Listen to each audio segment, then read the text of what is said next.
T20 world cup में super 8 की super fight अब बेहद दिलचस्प मोड़ पर पहुंच गई है। दरअसल श्रीलंका में मंगलवार को खेले गए मुकाबले में इंग्लैंड ने पाकिस्तान को हराकर सेमीफाइनल के लिए क्वालिफाई कर लिया है और जिसके बाद से अब T20 वर्ल्ड कप 2026 के सुपर 8 का हर एक मैच अब नॉकआउट मैच में तब्दील हो गया है। और इसी कड़ी में आज सुपर 8 के ग्रुप 2 का अहम मुकाबला कोलंबो में खेला जाएगा। कोलंबो के प्रेमदासा स्टेडियम में आज श्रीलंका और न्यूजीलैंड की टक्कर देखने को मिलेगी।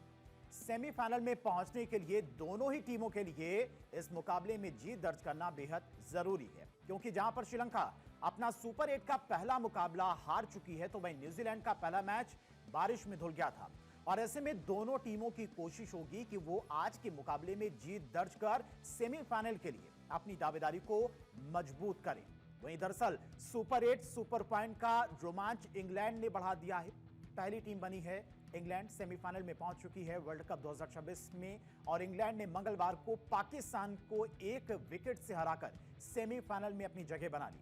हैरी ब्रूक ने कप्तानी पारी खेलते हुए 51 गेंदों पर शानदार शतक लगाया, जिसकी बदौलत उन्हें प्लेयर ऑफ द मैच चुना गया और इंग्लैंड से मिली करारी शिकस्त के बाद अब पाकिस्तान के मिशन वर्ल्ड कप पर ग्रहण लग गया है। ऐसे में पाकिस्तान को अब सेमीफाइनल में पहुंचने के लिए जहां दूसरी टीमों के मैच के नतीजों पर डिपेंड होना पड़ेगा, तो वहीं साथ ही साथ श्रीलंका के खिलाफ होने वाले अपने आखिरी मुकाबले में एक बड़ी जीत दर्ज करनी पड़ेगी और जी जान लगानी पड़ेगी। कप्तानी भी देखने को मिलेगी पाकिस्तान की शानदार इसमें, लेकिन पूरी जी जान से इस मैच को पाकिस्तान को जीतना होगा। अब T20 वर्ल्ड कप में 2026 के मुकाबले में आज कौन कौन से मुकाबले सुपर 8 की सुपर फाइट की अगर बात की जाए, तो पाकिस्तान वर्सेस इंग्लैंड ने पाकिस्तान को विकेट से हराया। इंग्लैंड के हैरी ब्रूक ने यहां पर कप्तानी पारी खेलते हुए सबसे ज्यादा 51 रन बनाए और सेमीफाइनल में धमाकेदार इंग्लैंड की एंट्री हो गई है। पाकिस्तान के मिशन पर ग्रहण लगवा है।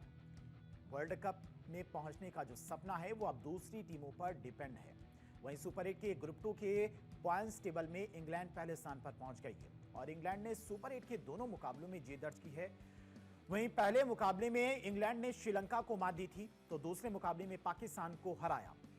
वहीं न्यूजीलैंड और पाकिस्तान की टीम के पास अभी एक अंक मौजूद है, जबकि इस टेबल में श्रीलंका चौथे पायदान पर बनी हुई है। पाकिस्तान का एक मैच बेनतीजा रहा, जबकि एक में पाकिस्तान को करारी हार मिली है। अब सुपर 8 की सुपर फाइट की अगर बात करें, ग्रुप 2 में जो मैच हैं उनकी बात करें और पॉइंट टेबल की बात करें, तो इंग्लैंड इस वक्त ग्रुप 2 में नंबर 1 पर बना हुआ है। पाकिस्तान फिलहाल अब दूसरे जो टीमों के साथ में उसके मुकाबले होंगे उसे जीतना ही होगा, साथ ही साथ दूसरी टीमों पर भी डिपेंड हो गई है पाकिस्तान की टीम, यानी कि वर्ल्ड कप का जो सपना है पाकिस्तानी टीम का वो धीरे धीरे दूर होता जा रहा है। सुपर 8 के ग्रुप 1 के दो अहम मुकाबले कल यानी कि 26 फरवरी को खेले जाएंगे। कल का पहला मुकाबला वेस्टइंडीज और साउथ अफ्रीका के बीच में अहमदाबाद में खेला जाएगा और इस मुकाबले में जीत दर्ज करने वाली टीम को सेमीफाइनल का टिकट मिल सकता है। अब सुपर 8 की सुपर फाइट की अगर बात करते हैं, तो वेस्टइंडीज और साउथ अफ्रीका के बीच में यह मुकाबला होना है और दोनों ही टीमें मजबूत हैं। साउथ अफ्रीका ने जहां पर इंडियन टीम को हराया था, बड़े अंतर से हराया था, वहीं वेस्टइंडीज की टीम भी इस वक्त बेहद मजबूत नजर आ रही है। सभी प्लेयर्स इस वक्त वेस्टइंडीज की फॉर्म में नजर आ रही हैं। अब 26 फरवरी को अहमदाबाद में यह मुकाबला खेला जाना है और दोपहर 3 बजे से यह मुकाबला शुरू होगा। दोनों ही टीमें मजबूत हैं। दोनों टीमों में कौन जीतता है यह देखना बेहद दिलचस्प होगा भारत के लिहाज से अगर देखा जाए। अब बात भारत के मुकाबले की, तो भारत की वर्ल्ड कप के सेमीफाइनल में पहुंचने की उम्मीदें भी जिंदा हैं और इसके भारत को सबसे पहले 26 फरवरी को जिम्बाब्वे को करारी शिकस्त देनी होगी और बड़े अंतर से शिकस्त देनी होगी। वहीं सुपर 8 की सुपर फाइट की बात करें, तो भारत वर्सेस जिम्बाब्वे का मैच 26 फरवरी को चेन्नई में शाम 7 बजे खेला जाएगा। जिम्बाब्वे के खिलाफ मैच से पहले टीम इंडिया को बड़ा झटका भी लगा है, चूंकि रिंकू सिंह फैमिली इमरजेंसी के कारण जिम्बाब्वे के खिलाफ होने वाले मुकाबले से बाहर हो सकते हैं, ऐसी संभावना है। वहीं टीम इंडिया को बड़ा झटका लगा है। जिम्बाब्वे के खिलाफ मैच से रिंकू सिंह अगर बाहर होते हैं, तो फिर रिंकू सिंह की जगह पर टीम में कौन आएगा, ये अपने आप में एक बड़ा सवाल है। चेन्नई से वापस रिंकू सिंह अपने घर लौट चुके हैं, जो कि फैमिली इमरजेंसी के कारण रिंकू सिंह चेन्नई से लौटे। वेंटिलेटर सपोर्ट पर रिंकू सिंह के पिता इस वक्त हैं, हॉस्पिटल में एडमिट हैं, लिवर कैंसर से पीड़ित हैं और जिनका इलाज हॉस्पिटल में इस वक्त चल रहा है और इसी वजह से माना जा रहा है कि रिंकू सिंह इस मुकाबले में नहीं खेलेंगे। जिम्बाब्वे के खिलाफ भारत का मुकाबला करो या फिर मरो का होगा। ऐसे में टीम इंडिया की प्लेइंग 11 में कल कुछ बड़े बदलाव भी देखने को मिल सकते हैं, जहां पर रिंकू सिंह फैमिली इमरजेंसी के कारण प्लेइंग 11 से बाहर हो सकते हैं, तो वहीं तिलक वर्मा की खराब फॉर्म के चलते उन्हें भी प्लेइंग 11 से छुट्टी दी जा सकती है। अब तिलक की जगह संजू सैमसन टीम इंडिया में वापस लौट सकते हैं, जबकि वॉशिंगटन सुंदर का प्लेइंग 11 से बाहर जाना लगभग तय माना जा रहा है। टीम इंडिया में कुलदीप की वापसी हो सकती है।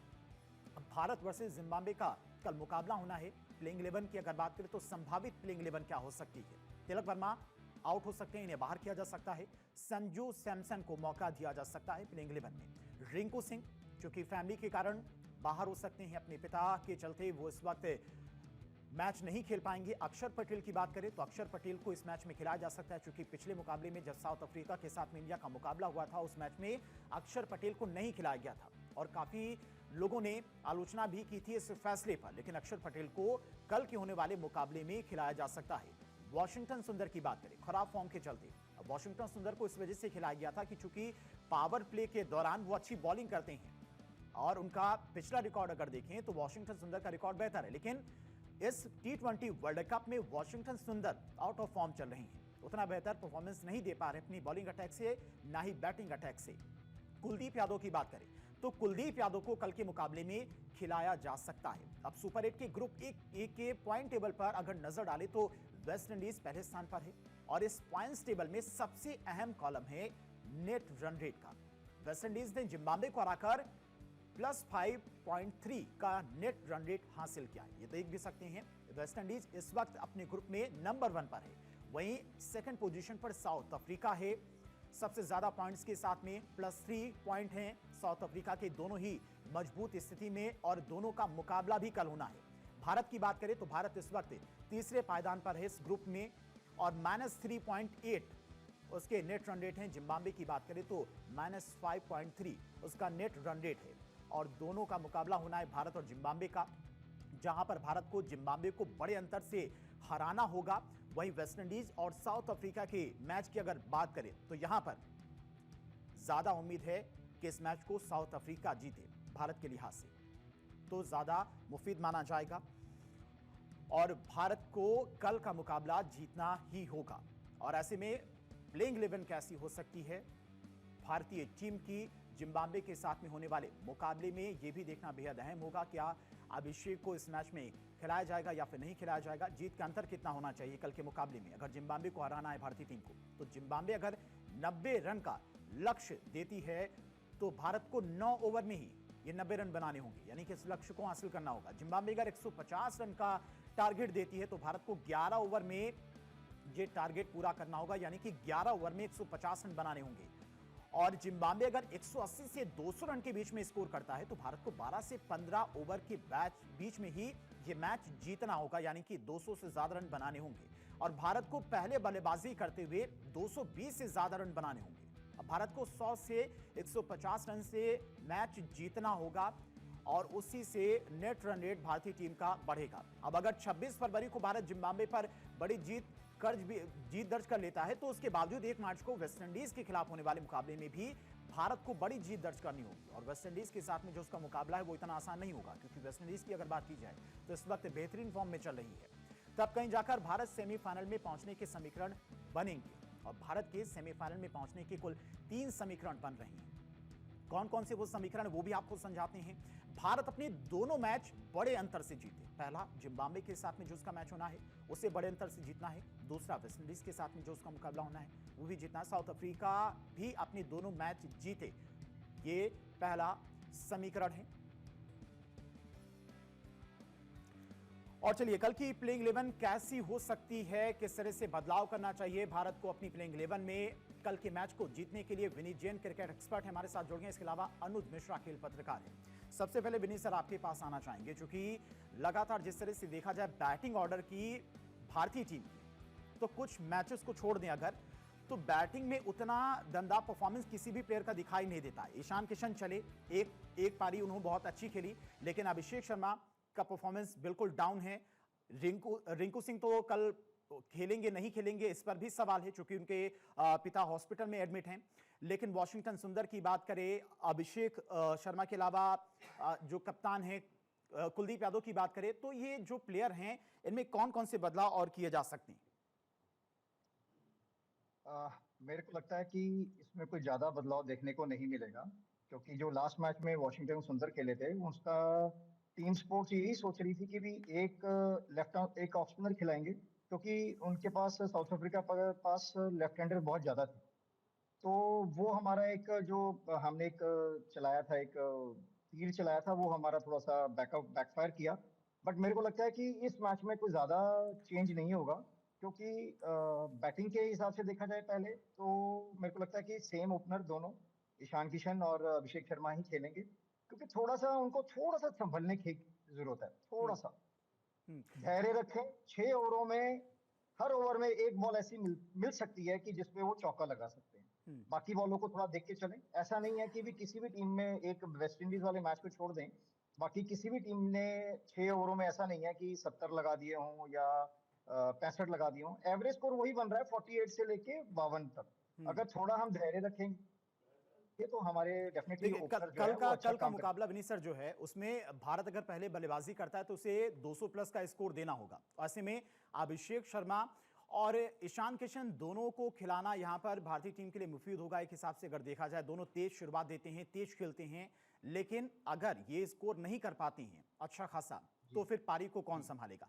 संजू सैमसन को लेकर लगातार सवाल उठ रहे थे, उनको क्यों नहीं खिलाया जा रहा है अभिषेक की जगह पर? अगर अभिषेक को बाहर नहीं करते हैं आप, अभिषेक और ईशान दोनों को खिलाते हैं, तो संजू सैमसन को आप अभिषेक के साथ में ओपनिंग कराकर ईशान किशन को थर्ड पोजीशन पर आप भेज सकते हैं, तीसरे नंबर पर भेज सकते हैं। ये आंकड़े भी, ये संतुलन भी बनाया जा सकता है। आपकी बात बिल्कुल ठीक है, बट मैं इससे पहले आप थोड़ा सा रन क्वोशंट के ऊपर चल रहे हैं। मैं ये चाहता हूँ, being a Hindustani, being a well wisher for Indian team और एज अ प्लेयर, कि सबसे पहले जो है वो साउथ अफ्रीका अपना मैच जीते अगेंस्ट वेस्ट इंडीज। हम्म। तो हमारे हिंदुस्तान के लिए राहें बहुत आसान हो जाएंगी। क्रिकेट हमें अच्छा खेलना पड़ेगा। वेस्ट इंडीज के साथ हमने 2016 में एक मुकाबला खेला था, जो उन्होंने हमें सेमीफाइनल में एक हरा दिया, हम्म। क्योंकि वो ताबड़तोड़ बैटिंग करने के लिए मशहूर है। तो मेरे मानना यही है कि अच्छी क्रिकेट खेलनी होगी, दोनों मैच जीतने पड़ेंगे। यही सबसे इजी समीकरण बनता है कि हाँ जी, हम दोनों मैच जीते और साउथ अफ्रीका वेस्ट इंडीज को ये वाला मैच हरा दे, फिर हम्म। उसके बाद हम थ्रू हैं। हम्म। रिंकू सिंह अगर बाहर होते हैं अनुज, चूंकि रिंकू सिंह को लगातार खिलाया भी जा रहा था, लेकिन अब मजबूरी है, फैमिली कारण है जिस वजह से रिंकू सिंह बाहर होते हैं, तो उनकी जगह पर किसे खिलाया जा सकता है? वॉशिंगटन सुंदर भी उतनी अच्छी फॉर्म में नहीं है, वॉशिंगटन सुंदर को भी माना जा रहा है कि स्प्रिंग 11 से बाहर किया जा सकता है। अक्षर पटेल के अलावा और कौन टीम में आ सकता है, इन किया जा सकता है? अगर आप टीम इंडिया के जो संभावित 15 खिलाड़ी अगर उनकी लिस्ट देखेंगे हम्म। तो उसमें से संजू सैमसन के अलावा कोई और है ही नहीं बेंच पे जो एक प्रॉपर बैटर हो। तो बैटिंग में हमारा ज्यादा चेंज होने ही नहीं वाला है, क्योंकि जो संजू सैमसन भी अगर जब अंदर आएंगे तो रिंकू सिंह की जगह ही आएंगे। तो ऐसी कुछ ज्यादा छेड़खानी होने नहीं वाली है कि दो बैट्समैन चले जाएंगे, दो आ जाएंगे, जैसा बॉलरों के साथ होता है कि अर्शदीप जा रहे हैं, सिराज आ रहे हैं, कुलदीप जा रहे हैं, तो ये आ रहा है, ये बॉलर आ रहा है, वो बॉलर आ रहा है। तो बैटिंग में आप देखिए संजू सैमसन के अलावा और कोई बेंच पे है ही नहीं। हम अपने सारे बेस्ट बैट्समैन को खिला रहे हैं, पर जब रिंकू सिंह नहीं है तो उनकी जगह संजू सैमसन का आना तय है। तो संजू सैमसन का आना कल के मैच में तय ही है लगभग, मान लीजिए, क्योंकि रिंकू सिंह जो है वो कल तक में भी नहीं आ पाएंगे। तो जो हमारे बैट्समैन है उसमें तो संजू सैमसन इंक्लूडेड है ही। अब बॉलिंग चेंजेस की जब जब बात आती है तो हमें ये देखना है कि हम पिच के हिसाब से क्या 3 स्पिनर खिलाना चाहते हैं, क्योंकि अक्षर पटेल तो वापस आ रहे हैं। वो तो अब मुझे ऐसा लगता है टीम मैनेजमेंट को भी समझ में आ गया होगा कि उन्होंने वॉशिंगटन सुंदर को खिलाकर गलती कर दी है, क्योंकि अक्षर पटेल इन फॉर्म थे। ऐसा नहीं कि वो खराब खेल रहे थे और वॉशिंगटन सुंदर को उनकी जगह लाया गया। आप उनकी जगह क्यों लाए गए वो तो खैर हम सब कभी समझ ही नहीं पाए। पर वॉशिंगटन सुंदर जो थे वो, कि उन्होंने किसी को रिप्लेस नहीं किया था, वो खुद ही आ गए थे। आप किसी को रिप्लेस करते हो, जैसे कोई खराब खेल रहा होता है तो आप उसे रिप्लेस करते हो। तो अक्षर पटेल का आना टीम में वापसी भी तय है। तो बॉलिंग में बस ये देखना पड़ेगा कि हमें 3 स्पिनर खिलाने हैं तो कुलदीप आ जाएंगे, अगर नहीं खिलाने हैं तो अर्शदीप बुमराह के साथ बॉलिंग अटैक को स्पेयर करेंगे ही करेंगे। तो ये चेंजेस जो है जो मैं कल देख रहा हूँ धीरे धीरे। विनीत सर, तिलक वर्मा को लेकर भी कई सारे सवाल उठे कि वैसी बैटिंग तिलक वर्मा इस बार की टी20 वर्ल्ड कप में नहीं दिखा पाए जैसा पिछले टी20 वर्ल्ड कप में उन्होंने दिखाया था। और चर्चा यह भी है कि इस बार प्लेइंग 11 से तिलक वर्मा को भी बाहर किया जा सकता है। अगर तिलक वर्मा बाहर होती तो उनकी जगह पर कौन खिलाया जा सकता है? देखिए, सबसे पहले तो मैं ये बोलूंगा कि थोड़ा सा तिलक वर्मा को धैर्य से खेलना होगा, जैसे कि वो जैसे उनकी गेम है कि इनिशियली वो थोड़ा सा टाइम देते हैं सेट होने में, जब वो सेट हो जाते हैं फिर वो ताबड़तोड़ बैटिंग करने में सफल रहते हैं। बट ठीक है विनीत सर, अनुज, आप दोनों का बहुत बहुत शुक्रिया। तो कल की प्लेइंग 11 कैसी होती है इस पर सबकी नजर बनी हुई है, क्योंकि कल का मैच भारत को जीतना ही होगा।